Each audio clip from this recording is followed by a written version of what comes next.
కీర్తనలు 129 అధ్యాయం. ఇశ్రాయేలు ఇట్లనును, నా యవ్వన కాలం మొదలుకొని పగవారు నాకు అధిక బాధలు కలుగచేయుచూ వచ్చిరి. నా యవ్వన కాలం మొదలుకొని నాకు అధిక బాధలు కలగచేయుచూ వచ్చిరి. అయినను వారు నన్ను జయింపలేకపోయిరి. దున్నువారు నా వీపు మీద దున్నిరి, వారు చాలను పొడుగుగా చేసిరి. యెహోవా న్యాయవంతుడు, భక్తిహీనులు కట్టిన త్రాళ్ళు ఆయన తెంపియున్నాడు.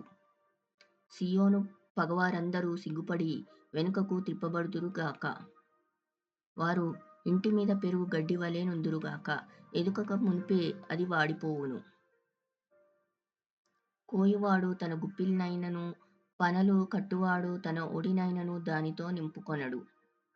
దారిన పోవువారు, యెహోవా ఆశీర్వాదము నీ మీద నుండునుగాక, యెహోవా నామమున మేము మిమ్ము దీవించుచున్నాము అని అనకయుందురు.